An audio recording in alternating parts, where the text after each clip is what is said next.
Hi friends, జొన్నలతోటండి, జొన్న పేలాలతోటి జొన్న ఉండలు చూడదాం అనుకుంటున్నానండి. ఈరోజు నేను ఎంతో ఆరోగ్యానికి మంచిదైందండి ఇది.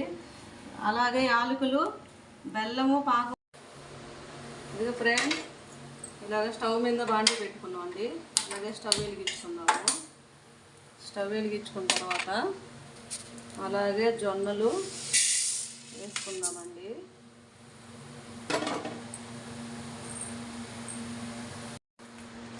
ఇదిగండి పక్కన స్టవ్ వెలిగించుకుందాం. మళ్ళీ ఇలాగా వెడల్పు ఒక పాత్ర ఒకటి పెట్టుకుందామండి. పాత్ర పెట్టుకొని ఒక గ్లాసు నీళ్ళు వేసుకుందాము.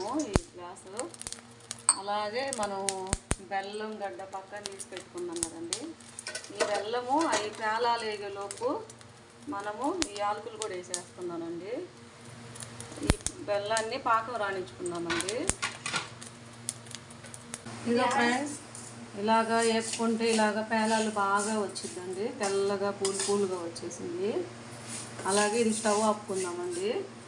స్టవ్ కట్టేస్తున్నాను. బెల్లం పాకం చూద్దామండి. పాకం వచ్చేసిందేమో, బాగా ఉడికిపోతా ఉంది. పాకం కూడా మంచి స్మెల్ అయితే బాగా వస్తుందండి. అలాగే ఇలాగ ప్లేట్లో నీళ్లు పెట్టేసుకొని దీన్ని చూద్దామండి. ముదురు పాకం వద్దు, లేత పాకం వద్దండి. ఇలాగా లైట్గా ఉండగట్టాలండి. సరిపోయిద్ది మనకు ఉండకు రావాలండి. ఇదిగో ఇలా సరిపోయిందండి. నేను ఇప్పుడు స్టవ్ ఆపుకుంటున్నానండి. స్టవ్ ఆపుకొని మనం ముందు వేపుకున్న పేలాలు ఉన్నాయి కదా మన దగ్గర, అవి ఒకేసారి ఇందులో వేసేసుకొని ఇలా వేసి దీన్ని ఇలా తిప్పాలండి. అప్పుడే మనకు ఉండకు వచ్చింది.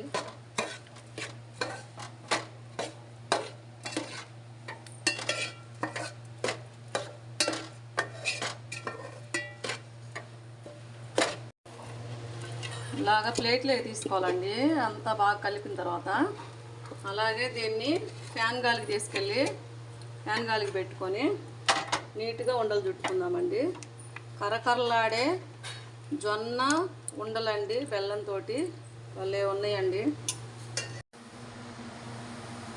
ఇదిగో ఫ్రెండ్స్, జొన్న పేలాలతోటి ఉండలు అయిపోయినాయండి. బెల్లం పాకంతో ఎంతో వాసనతో, ఎంతో టేస్ట్తో ఎంతో బాగున్నాయండి. పిల్లలకు కూడా ఆరోగ్యానికి మంచిదండి.